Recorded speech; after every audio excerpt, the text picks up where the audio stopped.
आज की कहानी का शीर्षक है बीरबल की चालाकी। एक दिन बीरबल दरबार में देर से पहुंचा।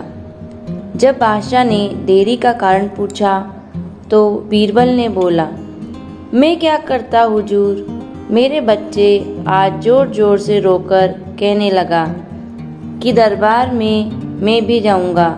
किसी तरह उन्हें बहुत मुश्किल से समझा पाया कि मेरा दरबार में हाजिर होना कितना ज़रूरी है। इसी में मुझे काफ़ी समय लग गया और इसलिए मुझे आने में देरी हो गई। बादशाह को लगा कि बीरबल बहानेबाजी कर रहा है।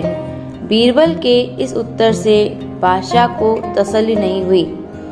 मैं तुमसे सहमत नहीं हूँ। किसी भी बच्चे को समझाना इतना मुश्किल नहीं है जितना तुमने बताया। इसमें इतने देरी तो लग ही नहीं सकती। बीरबल हंसता हुआ बोला, हुजूर, बच्चे को गुस्सा करना या डपटना तो बहुत सरल है, लेकिन किसी बात को विस्तार से समझा पाना बहुत मुश्किल है। अकबर बोले, मूर्खों जैसी बात मत करो। मेरे पास कोई भी बच्चा लेकर आओ, मैं तुम्हें दिखाता हूँ कितना आसान है यह काम। ठीक है जहाँपना, बीरबल बोला, मैं खुद ही बच्चा बन जाता हूँ और वैसा ही व्यवहार करता हूँ।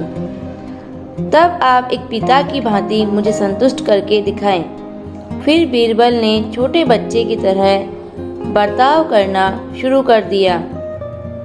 उसने तरह तरह के मुंह बनाकर अकबर को चिढ़ाया और किसी छोटे बच्चे की तरह दरबार में यहाँ वहाँ उछलने कूदने लगा। उसने अपनी पगड़ी जमीन पर फेंक दी। फिर वह जाकर अकबर के गोद में बैठ गया और लगा उनकी मूंछों से छेड़छाड़ करने। बादशाह कहते ही रह गए, नहीं मेरे बच्चे, ऐसा मत करो, तुम तो अच्छे बच्चे हो ना। ये सुनकर बीरबल जोर जोर से चिल्लाना शुरू कर दिया। तब अकबर ने कुछ मिठाइयाँ लाने को आदेश दिया, लेकिन बीरबल जोर जोर से चिल्लाता ही रहा। अब बादशाह परेशान हो गए, लेकिन उन्होंने धैर्य बनाए रखा। बेटा, खिलौनों से खेलोगे? देखो कितना सुंदर खिलौना है। बीरबल रोता हुआ बोला, नहीं, मैं गन्ना खाऊंगा। अकबर मुस्कुराए और गन्ना लाने को आदेश दिया। थोड़े ही देर में एक सैनिक कुछ गन्ने लेकर आ गया, लेकिन बीरबल का रोना नहीं थमा। वह बोला, मुझे बड़ा गन्ना नहीं चाहिए, छोटे छोटे टुकड़े में कटा गन्ना दो। अकबर ने एक सैनिक को बुलाकर कहा कि एक गन्ने को छोटे छोटे टुकड़े कर दे। यह देखकर बीरबल और जोर से रोता हुआ बोला, नहीं, सैनिक नहीं गन्ना काटेगा, आप खुद काटें इसे। अब बादशाह का मिजाज बिगड़ गया, लेकिन उनके पास गन्ना काटने के अलावा कोई चारा न था और करते भी क्या, खुद ही अपने बिछाए जाल में फंस गए थे। वहाँ गन्ने के टुकड़े करने के बाद उन्हें बीरबल के सामने रखते हुए कहा, लो, इसे खा लो बेटा। अब बीरबल ने बच्चे की भांति मचलते हुए कहा, नहीं, मैं तो पूरा ही गन्ना खाऊंगा। बादशाह ने एक साबुत गन्ना उठाया, नहीं, मुझे तो इन छोटे टुकड़ों से ही साबुत गन्ना बना कर दो।